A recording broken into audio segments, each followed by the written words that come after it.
بار الخلائق اجمعین قاسم الجبارین وقاطع دابر المعتدین والصلاة والسلام علی اشرف الانبیاء والمرسلین حبیب الہ العالمین مولانا ابی القاسم محمد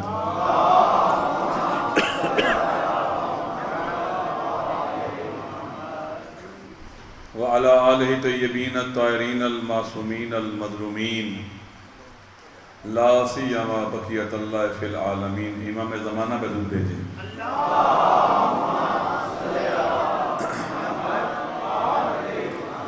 واللعنۃ الدائمۃ علی اعدائہم اجمعین من یوم عداوتہم الی قیام یوم الدین۔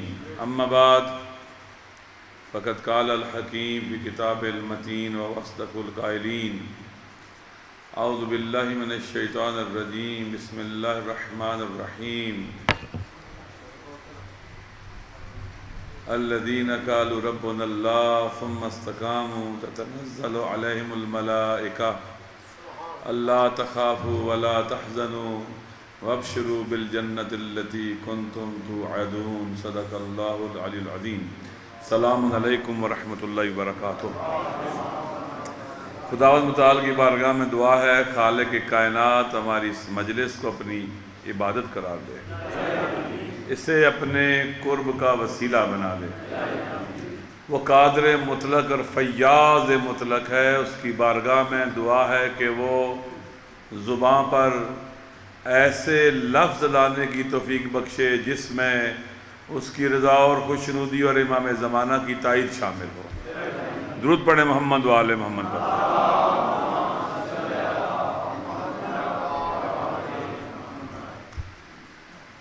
ہمارا یہ عقیدہ ہے کہ ہمارا امام قرآن ناطق ہوتا ہے، وہ مقام عصمت کبریٰ پر فائز ہوتا ہے، وہ لسان اللہ ہے، وہ عین اللہ ہے، وہ اذن اللہ ہے، وہ جنب اللہ ہے، وہ قلب اللہ ہے، وہ ید اللہ ہے، وہ وجہ اللہ ہے۔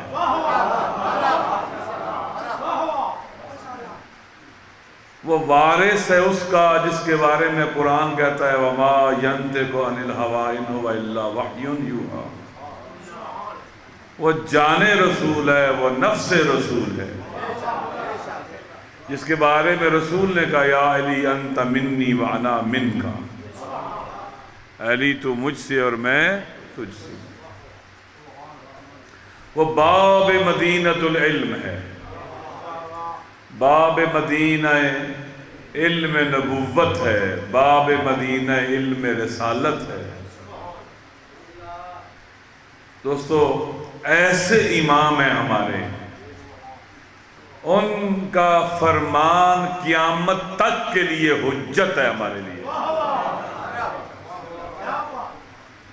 یعنی ہم نہیں کہہ سکتے جیسے عام طور پر بعض چیزوں کی ڈیٹ ایکسپائر ہو جاتی ہے، نہیں، نہ امامت ایکسپائر ہونے والی ہے نہ اس کے فرامین ایکسپائر ہونے والے ہیں۔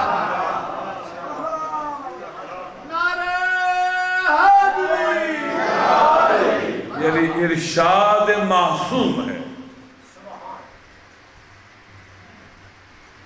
کہ من عرف الزمان امنا، جس نے بھی اپنے زمانے کو پہچانا وہ محفوظ ہوا۔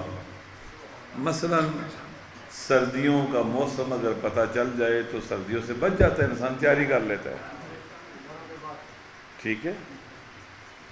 جس کو اپنے وقت کی زمانے کی پہچان ہو جاتی ہے وہ بچ سکتا ہے، محفوظ رہ سکتا ہے۔ اب ہم جس زمانے میں رہ رہے ہیں یہ کیسا زمانہ ہے، اس کو پہچاننا چاہیے کہ ہم کس دنیا میں رہ رہے ہیں، کس زمانے میں رہ رہے ہیں، اس کے حالات کیا ہیں، اس کے تقاضے کیا ہیں اور ہمیں کیا کرنا چاہیے۔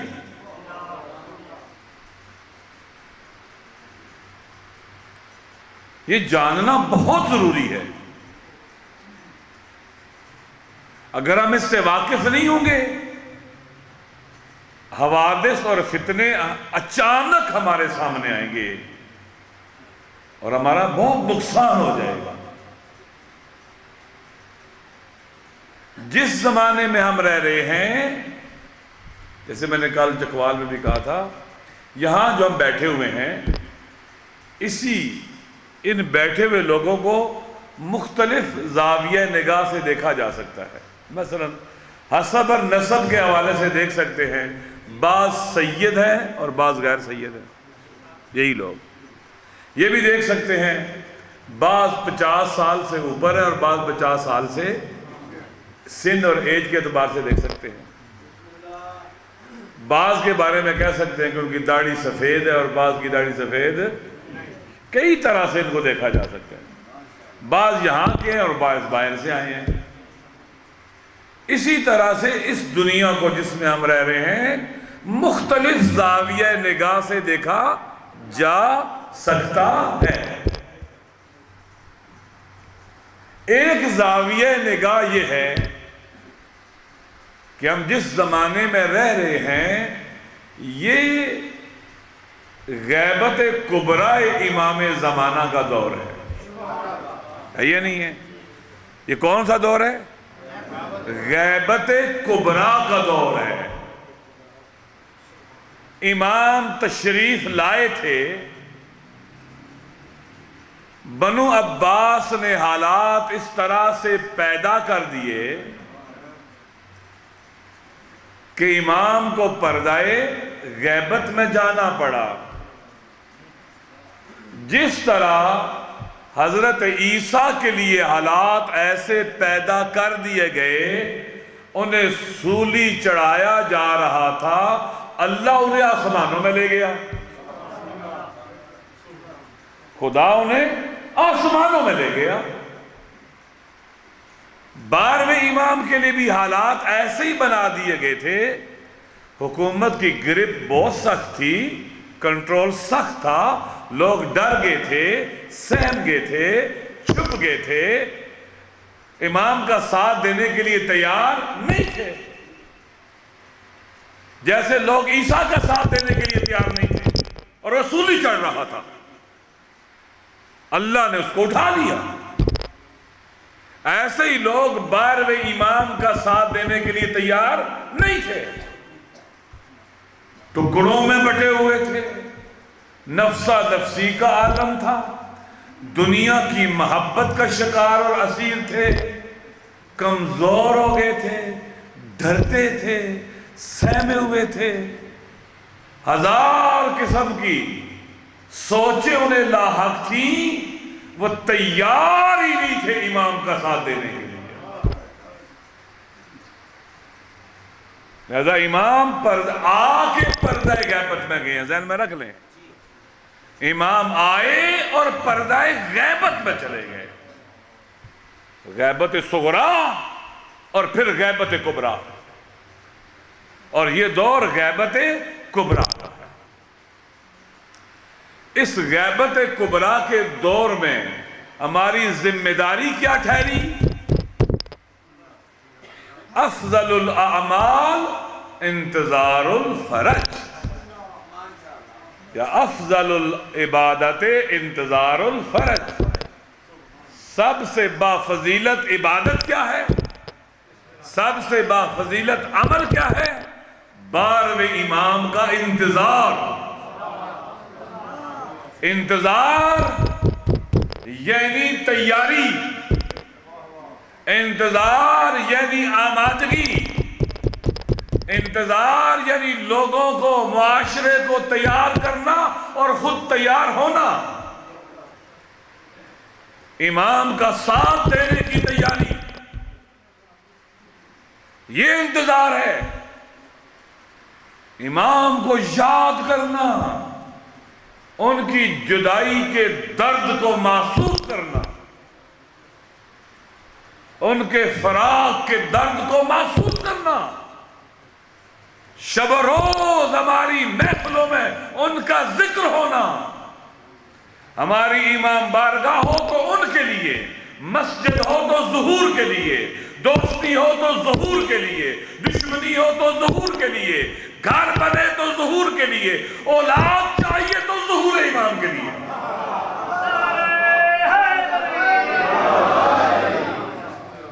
ہمارا ہم و غم کیا ہو؟ ظہور امام۔ لیکن کیا اس حالت میں ہم ہیں؟ کتنا ذکر ہوتا ہے اس یوسف زہرا کا ہماری محفلوں میں، ساری کائنات منتظر ہے وہ کب آئے گا، زمین و آسماں منتظر ہے، چاند ستارے منتظر ہے، انبیاء، اولیاء، شہداء، صدیقین، ابرار منتظر ہیں وہ کب آئے گا۔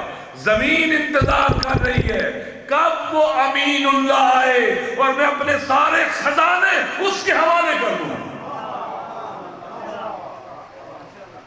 ہر شے اپنے کمال کو پہنچے گی جب وہ تشریف لائیں گے، تو شے کمال کو پہنچے گی۔ لیکن ہم کہاں ہیں؟ ہم الجھے ہوئے ہیں اپنی دنیا کے معاملات میں، جیسے بنو عباس کے دور میں۔ ہر شے کی فکر ہے، اگر نہیں تو ظہور امام کی نہیں۔ ہر شے کی فکر ہے، چھوٹی چھوٹی چیزوں پر توجہ دیتے ہیں، اس عظیم ہستی کے بارے میں ہم غافل رہتے ہیں۔ ہماری ڈیوٹی کیا تھی؟ انتظار۔ انتظار یعنی تیاری، یعنی آمادگی، یعنی لوگوں کو آمادہ کرنا۔ ہم تو لڑ رہے ہیں، ہماری مجلسیں تقسیم ہو رہی ہیں، ہماری مسجدیں تقسیم ہو رہی ہیں۔ جنہوں نے ظہور امام کا ہر وقت دستہ بننا تھا، ان کے ہاتھ ایک دوسرے کے گریبان میں پڑ رہے ہیں۔ یہ حالات ہے۔ جو نقطہ وحدت تھا ہمارے لیے، کیا مولا کی ولایت، وہی نقطہ اختلاف اور افتراق بنائی جا رہی ہے۔ ایسے ہی ہو رہا ہے، یا افراط ہے یا تفریط ہے۔ دوستو، ہماری ذمہ داری کیا تھی؟ ظہور امام کی تیاری۔ لیکن ایک طرف صورتحال ایسے نہیں ہے۔ ویسٹرن ایشیا کے اندر اس وقت 2 بلاک وجود میں آ چکے ہیں۔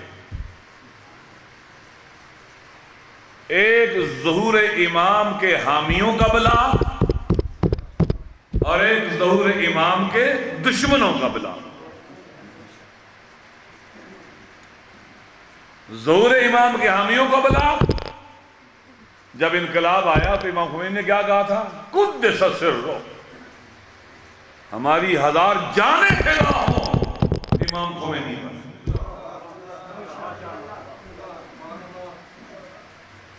اس بت شکل پر، اس دین کی ناموس اور غیرت کا احساس کرنے والے پر، جس نے دین کو غربت سے نکالا، اس پر کیا کہا انہوں نے؟ ہمارا انقلاب مقدمہ ہے ظہور امام کے لیے۔ پڑھیں ان کی تقریر، یہ انقلاب مقدمہ ہے، پیش رفت ہے، ہم آگے بڑھے ہیں ظہور امام کی طرف۔ زندہ ہے خمینی، زندہ ہے خمینی، زندہ ہے۔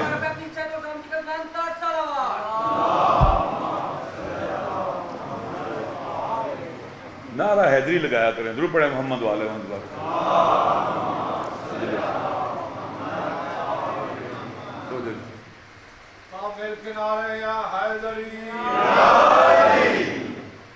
درست ہے۔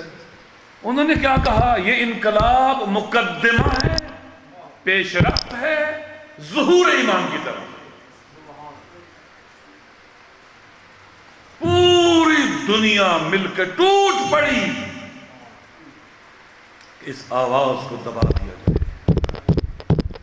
ظہور امام کے حامیوں سے حکومت چھین لی جائے۔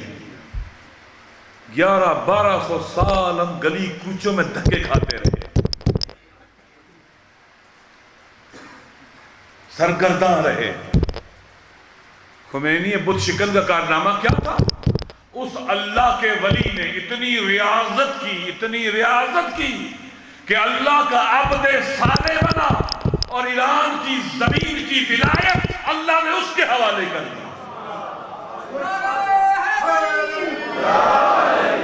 وہ عبد صالح خدا تھا کہ ان الارض یرثها عبادی الصالحون، وہ عبد صالح خدا تھا۔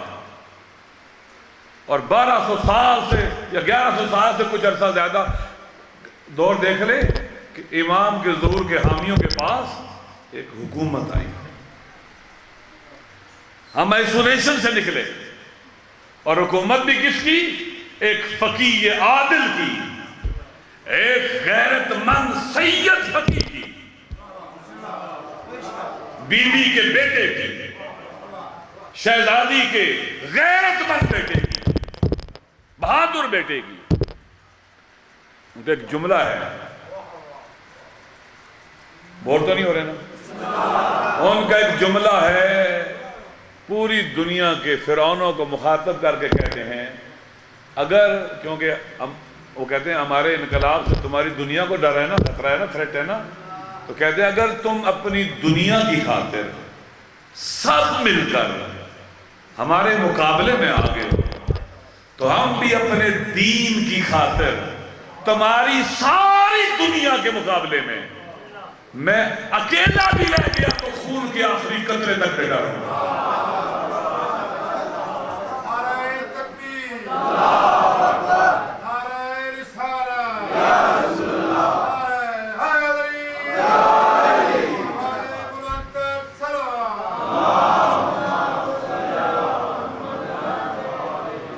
فقیہ کے پیچھے چلنے کا نتیجہ دیکھیں، عزت، شاہ کے پیچھے چلنے کا نتیجہ ذلت، بے دینوں، بے غیرتوں، بے شرموں، بے حیاؤں کے پیچھے چلنے کا نتیجہ بے حیائی اور بے غیرتی ہوتی ہے،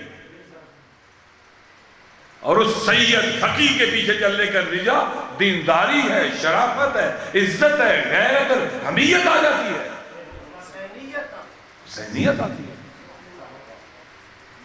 لہذا پوری دنیا مل کے ان کے مقابلے میں آ گئی، پوری دنیا، اندر کے حالات، باہر کے حالات، قتل و غارت گری، خودکش حملے، انسرجنسی، ٹارگٹ کلنگ، ایک ایک دن میں کتنے شہید۔ انہوں نے مقاومت کی، استقامت کی۔ وہ کہا کرتے تھے ملتی کے شہادت دارت اسارت نہ دارت، وہ ملت جس کا تعلق مکتب شہادت اور خون دینے والے مکتب سے ہے، وہ دنیا داروں کی اسیری کا شکار نہیں ہو سکتی۔ لہذا انہوں نے دنیا کا مقابلہ کیا، ریزسٹنس وجود میں آ گئی، اور یوں سلسلہ آگے بڑھا، اور آج امام کے ظہور کے حامیوں کا بلاغ آپ دیکھیں کتنا طاقتور ہو چکا ہے۔ ظہور امام کے لیے یمن بہت اہم ہے یا نہیں ہے؟ یمن بہت اہم ہے۔ اصدق و رایت، یمن سے عظیم ترین لشکر امام کی نصرت کے لیے آئے گا، ہے یا نہیں ہے؟ ظہور امام کے لیے مکہ بڑا اہم ہے کہ امام مکہ سے ظہور کریں گے، مکہ اور مدینہ بہت اہم ہے۔ ظہور امام کے لیے شام، فلسطین، یہ سارا بہت اہم ہے، امام یہاں آئیں گے۔ ظہور امام کے لیے سرزمین کربلا بڑی اہم ہے، عراق، امام وہاں آئیں گے۔ ظہور امام کے لیے ایران بڑا اہم ہے، لشکر سید خراسانی یہاں سے چلے گا، بہت اہم علاقہ ہے یہ۔ اب کیا ظہور کے دشمنوں کی کوشش کیا ہے کہ یمن ان کے کنٹرول میں آ جائے، سعودیہ ان کے کنٹرول میں ہو، یعنی مکہ اور مدینہ ان کے کنٹرول میں ہو، شام کو توڑ کر شام، لبنان، سب ان کا کنٹرول ہو جائے گا۔ عراق کی سرزمین پر بھی ظہور کے دشمنوں کا کنٹرول ہو جائے، ایران میں بھی ایسے ہی ہو جائے۔ اس کے لیے جنگیں شروع کی انہوں نے تاکہ ظہور کے حامیوں کی طاقت کو توڑ دیا جائے۔ شام کو توڑو، قطر کی طرح بنا دو، کئی ملک، عراق توڑ دو، یمن کو توڑ دو، ایران کو توڑ دو، تاکہ ظہور امام کے حامیوں کی طاقت کو توڑ دیا جائے۔ چھوٹے چھوٹے ملک بنا دو۔ امام کے ظہور کو روکا نہیں جا سکتا، وہ آئے گا، لیکن اس میں تاخیر کی جا سکتی ہے۔ ہو سکتی ہے کہ امام کا ظہور ڈیلے کر دیا جائے، حالات ایسے بنائے جائے، جیسے امام آئے، حالات بنائے، امام غیبت میں چلے گئے، امام نے آنا ضرور ہے، یہ اللہ کی مشیت ہے، کچھ بھی ہو جائے وہ ضرور آئے گا، لیکن اس ظہور میں تاخیر کی جا سکتی ہے، حالات کو خراب کر کے تاخیر کی جا سکتی ہے۔ ان کی پوری کوشش کیا ہے؟ جیسے کل کے بنو عباس امام زمانہ کے بارے میں سب کچھ جانتے تھے، اور انہوں نے امام کے ظہور دنیا میں آنے کے بعد امام کے لیے کام کرنے کا راستہ نہیں چھوڑا، امام غیبت پہ چلے گئے۔ آج کا یہودی، آج کا عالمی سیونزم، امریکہ، فرعون، یہ محمد بن عبد الوہاب کی نسل سے تعلق رکھنے والے آل سعود، یہ سارے کے سارے جانتے ہیں کہ وہ آئے گا اور ان کے تاخت و تاج کو سرنگوں کرے گا، یہ جانتے ہیں۔ ان کی کوشش کے حالات ایسے پیدا کیے جائیں کہ ان کے ظہور میں تاخیر ہو جائے، یہ ہو رہا ہے۔ اس وقت شدید ٹکراؤ ہے۔ الحمدللہ ظہور کے حامیوں کا بلاک دن بدن طاقتور ہو رہا ہے، اور ظہور کے دشمنوں کا بلاک دن بدن ٹوٹ پھوٹ کا شکار ہو رہا ہے، کمزور ہو رہا ہے۔ آپ نے کچھ عرصہ پہلے محمد بن سلیمان، جو یہ آل سعود کا یزید ہے، اس میں نکتہ ہے، امیر شام کا جو بیٹا یزید تھا وہ بھی 30-31 سال کا شاید نہیں تھا، جب وہ تخت دمشق پر بیٹھا اور پھر ان کی حکومت برباد ہوئی، ایسے ہی ہے نا۔ یہ آل سعود کا یزید ہے، محمد بن سلمان۔ لہٰذا اب دیکھو اس نے کیا کہا، میں امام کے ظہور کا راستہ روکوں گا، کہا ہی نہیں کہا اس نے، اس کا انٹرویو سنا تھا نہیں سنا تھا آپ لوگ؟ یہ اس کو ڈیلے کرنا چاہتے ہیں، شدید ٹکراؤ ہے، یہ اندر سے ٹوٹ پھوٹ کا شکار ہے۔ امریکہ کمزور ہو رہا ہے، اسرائیل کمزور ہو رہا ہے، امریکہ دیواریں کھڑی کر رہا ہے، اسرائیل دیواریں کھڑی کر رہا ہے۔ سعودی عرب یمن کی دلدل میں، شام کی دلدل میں دھنسا ہوا ہے، عراق میں شکست کھا گیا ہے۔ ابو بکر بغدادی کی خلافت کو عراق کے دریائے دجلہ میں غرق کر دیا گیا، ڈبو دیا گیا۔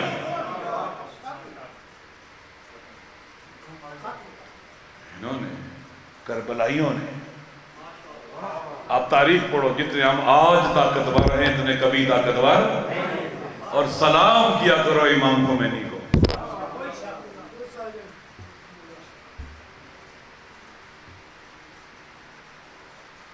سلام کیا، تعالی دل و معصوم ہے۔ جو کام امام خمینی نے کیا معصوموں کے علاوہ کوئی نہیں کر سکتا۔ کہہ سکتے ہیں کسی کا؟ کوئی نہیں کر سکتا۔ پھر ان کا جانشین، اس زمانے کا عظیم رہبر، ایک فقیہ، سید، شجاع، بہادر، بابصیرت، غیرت مند، باوقار، عارف باللہ وجود پرست، اللہ کے اولیاء میں سے پاک ولی،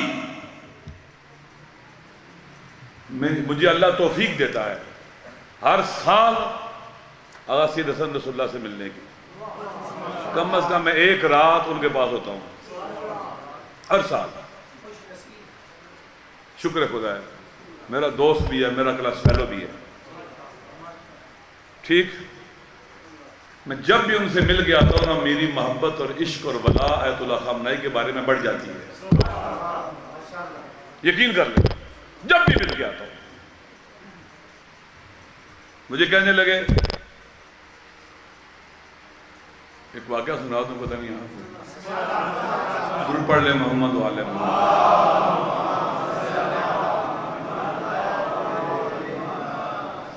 کہنے لگے کہ جب 2006 کی جنگ شروع ہوئی، کوئی بات ہے نہیں، خیر ہے پانی نہیں، 2006 کی جنگ شروع ہوئی، اسرائیل نے جب حملہ شروع کیا تو انہوں نے اسرائیل میں کچھ فوجی اٹھائے تھے تاکہ اس کے بدلے میں اسرائیل میں جو ہمارے قیدی ہیں ہم ان کو واپس لیں گے ان سے۔ اسرائیل نے حملہ شروع کر دیا اور سخت حملہ شروع کر دیا، بمباری شروع کر دی۔ سید حسن کہتے ہیں کہ میں پریشان تھا کیونکہ کافی لوگ اس میں مر رہے تھے، گھر تباہ ہو رہے تھے، بڑی بربادی ہو رہی تھی۔ تو میں نے آغا کو پیغام بھیجا، رابر کو نا، رابر اس وقت مشہد میں تھے،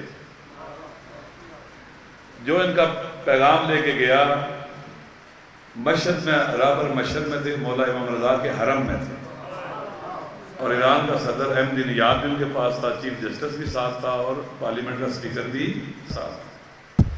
ان کا جو نمائندہ گیا اس نے رابر سے کہا کہ حالات یہ ہیں، پوری رپورٹ دی، نماز ظہر کا وقت ہو گیا، کہا میں ان کی امامت میں امام کے حرم میں نماز پڑھی، نماز پڑھنے کے بعد آغا نے کہا کہ میری طرف سے سید حسن کو پیغام دو کہ انشاءاللہ اللہ تمہیں فتح نصیب کرے گا، تم اس جنگ سے بہت طاقتور بن کر نکلو گے، اور خود بھی اور اپنے لوگوں سے کہو کہ دعائے جوشن صغیر پڑھیں۔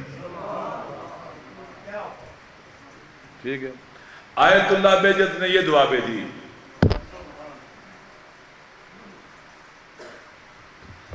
درود پڑھ لیں محمد والے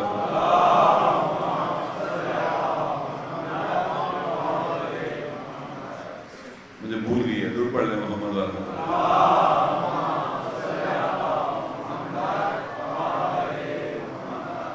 چلے پھر کبھی سنو۔ بہرحال تو یہ اولیاء اللہ ہیں جنہوں نے کیا کہا، تم دعائے جوشن صغیر پڑھو۔ آیت اللہ بہجت نے امام زمانہ سلام اللہ علیہ کی دعا بھیجی، جو امام پڑھتے ہیں یہ دعا پڑھو۔ ایسا رابر، وہ کہتے ہیں پوری دنیا دیکھو، امریکہ، اسرائیل، ان کے اسٹریٹجک انسٹیٹیوٹ دیکھو، وہ کہتے ہیں ہم سالہ سال محنت کرتے ہیں، منصوبے بناتے ہیں، اتنا پیسہ خرچ کرتے ہیں۔ آیت اللہ خامنئی ایک تقریر کر کے ہمارے منصوبوں پر پانی پھیر دیں۔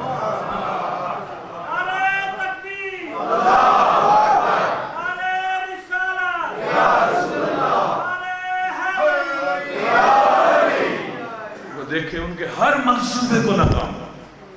ان کا منصوبہ کیا تھا کہ ہم نے ویسٹرن ایشیا یعنی جو خلیجی علاقہ سارا اس کو ری شیپ کرنا ہے، بارڈر توڑنے ہیں اور نئے ملک بنانے ہیں اور اپنی مرضی کی حکومتیں لانی ہیں۔ یہ ان کا منصوبہ تھا، امریکہ کا، اسرائیل کا، ان کے ساتھیوں کا۔ رابر کی پالیسی کیا تھی، اسٹریٹجی کیا تھی، کاؤنٹر اسٹریٹجی، ہم تمہیں بارڈر نہیں توڑنے دیں گے، ہم تمہیں اپنی مرضی کے حکمران نہیں لانے دیں گے، اور بشار اسد نہیں جائے گا۔ رابر نے کہا پوری دنیا مل کر آ گئی، کیسے؟ جیسے مشرکین مکہ سارے مل کر جنگ خندق میں آ گئے تھے، عامر بن عبد ود کی سربراہی میں۔ جس طرح کل برز الایمان کل الی الکفر کل، علی نے عامر بن عبد ود کو دو ٹکڑے کیا تھا، اسی طرح آج علی کے بیٹے نے امریکہ، اسرائیل، ان سب کے منصوبوں کو دو ٹکڑوں میں کر کے بڑے پھینکا ہے۔ وہ ہمارا رابر ہے، کسی کے پاس ایسا رابر؟ امریکیوں کے پاس ڈونلڈ ٹرمپ، برطانیہ والوں کے پاس ٹیریزا مے، جرمنی انجیلا مرکل، سعودی عرب سلمان شرابی، محمد ابن سلمان یزید، گٹیا گرے ہوئے لوگ، اور ہمارا رابر سیدہ فاطمہ الزہرا کا غیرت مند، شجاع اور فقیہ بیٹا۔ مقایسہ کرے، ہے کسی کے پاس ایسا؟ نہیں ہے کسی کے پاس۔ یہ زمانہ ہے مد مقابل بلاغ جو ظہور امام کے دشمنوں کا بلاغ ہے، دن بدن کمزور ہو رہا ہے، اور امام کے ظہور کا حامی بلاغ دن بدن طاقتور ہو رہا ہے۔ اب دیکھیں داعش عراق میں کہاں گئی؟ دفن ہو گئی۔ شام میں بھی دفن ہو رہی ہے، ہو رہی ہے۔ سعودی عرب عراق کی دلدل میں گردن تک دھس گیا ہے، وہاں سے باہر نہیں نکلے گا انشاءاللہ۔ درست ہے؟ ہمارا مورچہ پاکستان کی سرزمین ہے۔ جو آل محمد کی مددگار پر قائم نہیں، وہ امریکہ اور اسرائیل سے مدد مانگتا ہے۔ ضرور پڑھے محمد والے ماشاءاللہ۔ دیکھو جو آدمی صاف پانی پینے سے منہ موڑ لے تو اس کو گندا پانی پینا پڑتا ہے، پیاس تو لگتی ہے نا۔ صاف چشمہ چھوڑے گا تو گندے پانی پیے گا، ٹھیک ہے، نجس ہی پیے گا۔ بہرحال پاکستان ہماری سرزمین ہے۔ اب یہاں سے آپ کو پتہ چلنا چاہیے کہ آپ کا دشمن آپ پر کیوں حملہ کر رہا تھا۔ لبنان کے 12 لاکھ شیعہ، ٹوٹل 12 لاکھ ہیں۔ میں نے سید حسن نصراللہ سے پوچھا کتنے شیعہ ہوں گے یہاں پر؟ انہیں کہا اگر مبالغہ کروں کہ بہت ہیں 12 لاکھ۔ ٹھیک ہے، کہتے اگر بہت کو ہونا، جیسے ہم نے کہتے ہیں ہم بہت ہیں، ہم 6-7 کروڑ، تو کہیں گے ہم بہت ہیں 12 لاکھ۔ 12 لاکھ شیعہ لبنان میں کس کو شکست دی ہے؟ اسرائیل۔ عراق، شام میں 90 ملکوں کے دہشت گردوں کو، امریکہ کے، سب کے منصوبے انہوں نے خاک میں ملائے۔ ٹھیک ہے، اچھا پاکستان میں کتنے ہیں؟ تقریباً 5 کروڑ سے زیادہ ہیں۔ 12 لاکھ میں اتنی طاقت ہے، 5 کروڑ میں کتنی ہوگی؟ ٹھیک ہے، دشمن نے پہچان لیا آپ کو پہلے سے، اس نے کوشش کی آپ کی طاقت کو یہاں توڑا جائے، آپ کی طاقت کو توڑ دیا۔ کیسے؟ اندر تقسیم کرو آپ کو، پہلے اندر سے تقسیم کرو۔ کئی سال اندر سے تقسیم رہی۔ میں نے ہوش سنبھالا، میں نام نہیں لیتا، ایک بڑے مولوی کی تقریر میں نے سنی، 5ویں 4تھی 3ری کلاس میں پڑھتا ہوں گا، جو تقریر یاد ہوتی ہے بچپن میں، وہ شیعوں کے اندر آپس میں لڑائی کی تقریر ہے۔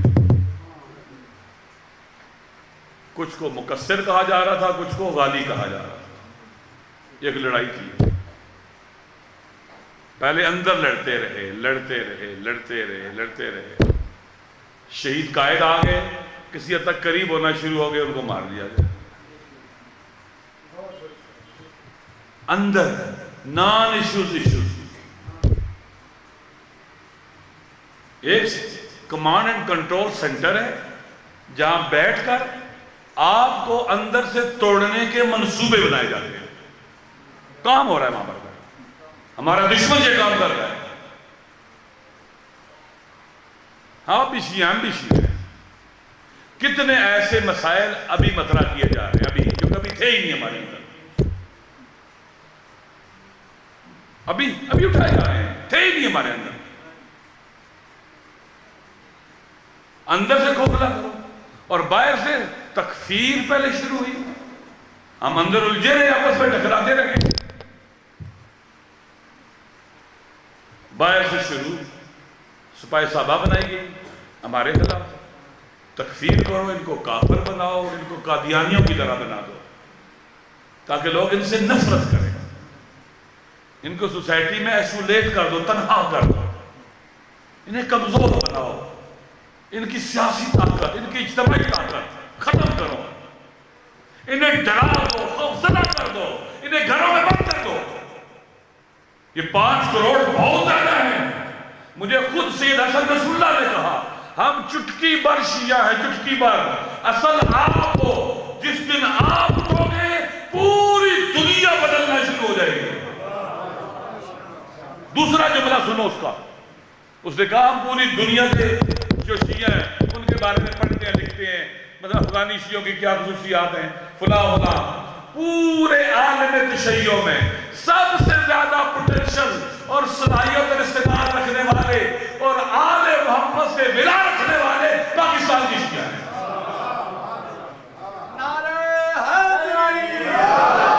وہاں پہ یہ صلاحیت موجود ہے.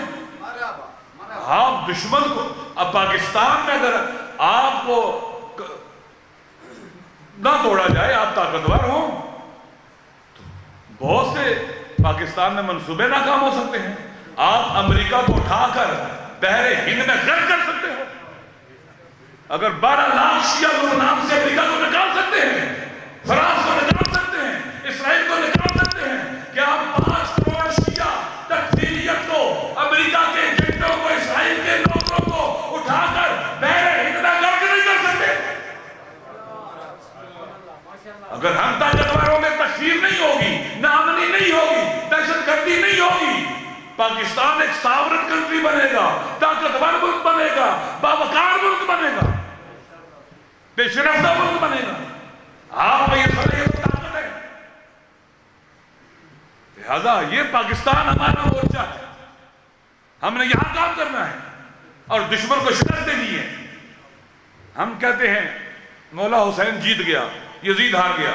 کیسے؟ اس لیے کہ جو یزید چاہتا تھا وہ امام سے نہیں کروا سکا. یزید چاہتا تھا حسین بیعت کرے، امام نے بیعت نہیں کی، بس یزید ہار گیا، امام جیت گیا. ہے یہ نہیں ایسے؟ صدام نے ایران پر حملہ کیا، صدام ہار گیا، ایران جیت گیا. اگرچہ ایران میں بربادی ہوگی، کیوں؟ صدام انقلاب کو ختم کرنا چاہتا تھا، نہیں کر سکا، ہار گیا. ایسے ہے یہ نہیں ہے؟ پاکستان کی سرزمین پر دشمن ہمارے دروازوں تک کہاں پہنچا تھا. ہمارے سامنے 2 راستے تھے. غور سے سنو، 2 راستے تھے. ہم بھی اسلحہ اٹھائیں اور اس ملک کے اندر جنگ شروع کریں. ایک یہ راستہ تھا، دوسرا یہ تھا کہ اپنی مظلومیت کو طاقت میں بدل کر دشمن کو شکست دیں. ہم نے دوسرا راستہ اختیار کیا. آپ مجھے بتائیں، کیا ہم اسلحے کے ذریعے بلوچستان کی حکومت گرا سکتے تھے؟ ہم نے 5 دن دھرنا دیا، اپنی مظلومیت کو طاقت میں بدلا، عوامی جدوجہد کے ذریعے، اور ظالم حکومت گری. ہے یہ نہیں ایسے؟ نتیجہ ہے عوامی جدوجہد کا. امام خمینی انقلاب لائے، اسلحہ اٹھا کے نہیں لائے، عوامی جدوجہد کے ذریعے لائے. لہٰذا ہمارے سامنے یہ راستہ تھا، اور ہم نے سیولائز راستہ، کلچر راستہ، مہذب راستہ، قانونی راستہ، آئینی راستہ. اگر ہم اسلحہ اٹھاتے تو ہمارا حساب بھی ہمارے دشمن کیا کرتے؟ یہ دہشت گرد ہے.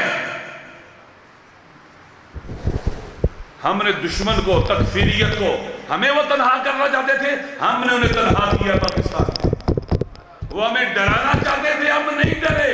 ہم کل بھی میدان میں تھے اور آج بھی میدان میں.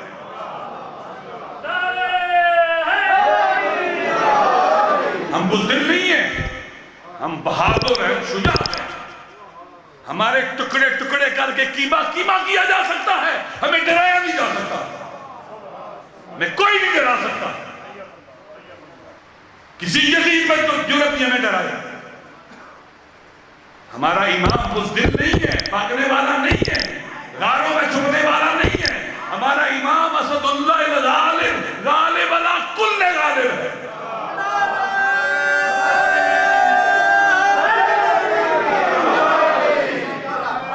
عوامی اپنی مظلومیت کی قدسیت کو بھی باقی رکھنا. غور سے سنو، مظلومیت کی قدسیت کو باقی رکھنا کیسے؟ اگر کہیں دھماکہ لوگ شہید ہو جائیں اور وہاں آگ لگا دیں، آگ آگے چلی جائے گی، آپ کی شہادت پیچھے رہ جائے گی. ہے یہ نہیں ہے؟ اپنی مظلومیت کی قدسیت کو باقی رکھنا. مقدس مظلومیت طاقت میں بدلا کرتی ہے. میری شہزادی نے کربلا والوں کی مظلومیت کے تقدس کو پامال نہیں ہونے دیا. ان کی لاشیں پامال ہوئی، ان کی مظلومیت پامال نہیں ہو سکی.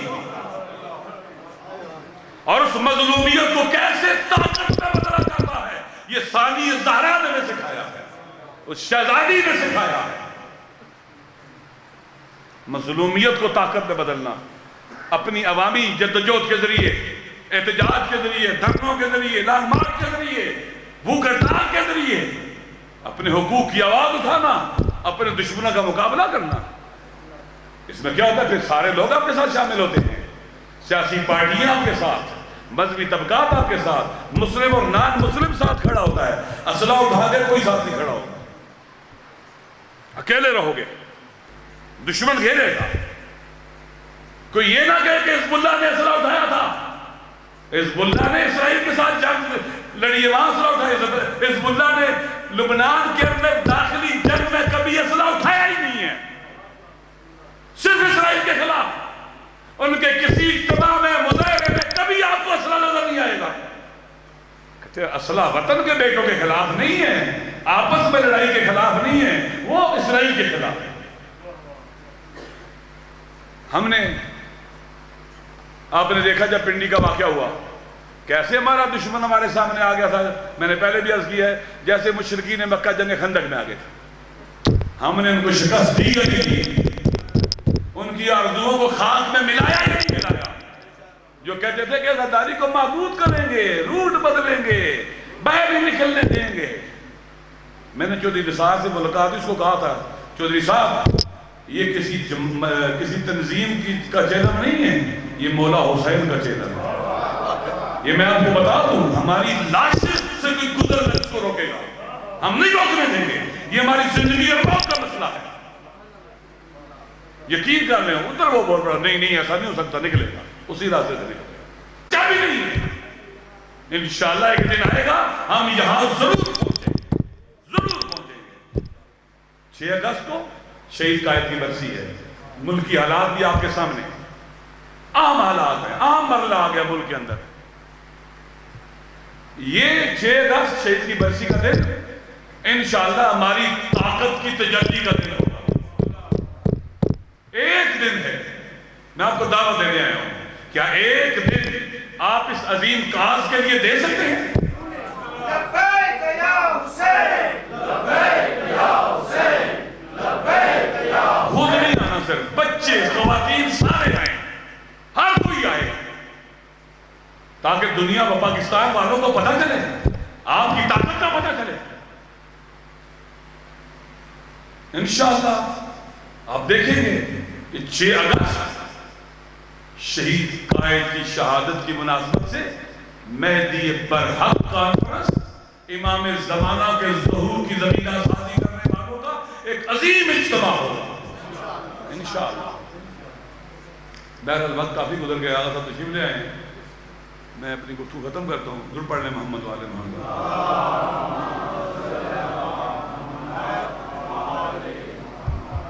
یہ سفر کٹھن اور مشکل ہے، اس راستے میں جو چلا ہے اسے مصیبتیں سہنا پڑی ہیں، سختیوں کا سامنا رہا ہے۔ اب انبیاء کو دیکھو، اولیاء کو دیکھو، آئمہ کو دیکھو، لیکن ان تمام مظلوموں میں سب سے زیادہ مظلوم 2 ہستیاں ہیں، ایک حسین اور دوسری میری شہزادی ثانیہ زہرا۔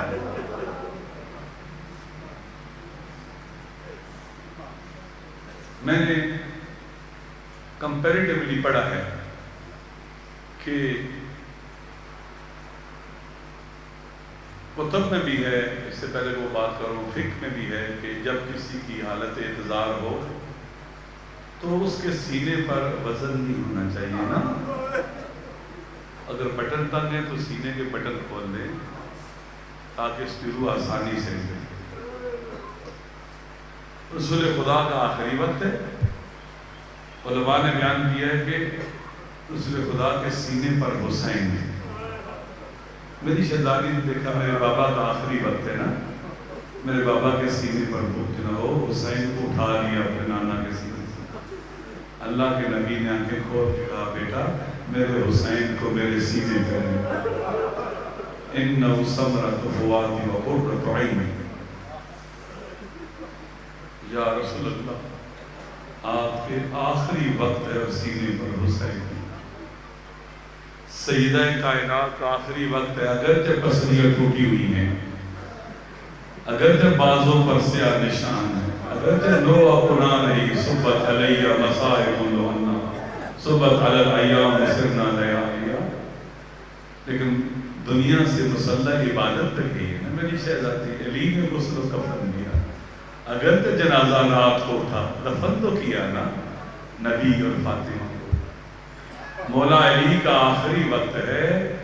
مولا حسین اور بیبیاں مولا کے اطراف میں جمع ہیں. مولا حسین کی رو رو کے آنکھیں زخمی ہیں. مولا علی دیکھ کے کہتے ہیں بیٹا یہ تیرا حال کیسا ہے؟ کہا بابا تیرے آپ کی مظلومیت رلاتا ہوں. مولا نے تڑپ کے کہا لا یوم کا یوم کا ابا عبداللہ، حسین تجھ جیسا مظلوم کوئی نہیں ہوگا. مولا امام حسن کا آخری وقت ہے، جگر کے ٹکڑے کٹ کٹ کے باہر گر رہے ہیں. مولا حسین رو رہے ہیں. مولا حسین کی حالت دیکھ کر امام حسن کہتے ہیں حسین تیرا یہ حال کیسا؟ کہا بھیا تیری مظلومی رلا رہی ہے. مولا حسن نے کہا لا یوم کا یوم کا ابا عبداللہ، حسین جتنا تو مظلوم ہے اتنا کوئی نہیں ہوگا. مجھے تو سنبھالنے کے لیے بہنیں بھی موجود ہیں، بھائی بھی موجود ہیں، سب موجود ہیں. اب آؤ کربلا میں حسین کا آخری وقت دیکھو. علماء نے لکھا ہے فَوَقَفَ لِيَسْتَرِيحَ سَاعَةً، میرے حسین تھوڑی دیر رکے آرام کرنے کے لیے، گھوڑے پر سوار ہے رکے. یا ایک ظالم نے پتھر مارا جو حسین کی پیشانی پہ لگا. میرے حسین نے اپنا دامن اٹھایا پیشانی سے خون صاف کریں. یا ایک ظالم نے پھل والا تیر مارا جو حسین کے سینے میں لگا. میں نے عبداللہ جوادی عاملی سے سنا ہے کربلا میں 3 طرح کے تیر تھے. ایک نوک والا تیر، مثلث شکل والا تیر، اور 3 پھل والا تیر. پھل مڑے ہوتے تھے. میرے حسین کے سینے میں جب 3 پھل والا تیر لگا نا، میرے حسین نے جھک کر سامنے سے نکالنا چاہا. امام کو پتہ چل گیا میرا سینہ 2 حصوں میں پٹ جائے گا. میرے حسین نے جھک کر پشت میں ہاتھ ڈال کر میرے حسین نے تیر کو نکالا. خون کا پرنالہ جاری ہوا. یا ایک ظالم نے پہلو میں نیزہ مارا. میرا حسین فرش زین سے کربلا پہ گرے منہ کے بل اور یہی کہتے بسم اللہ و باللہ و علی ملت رسول اللہ. پھر قاتلوں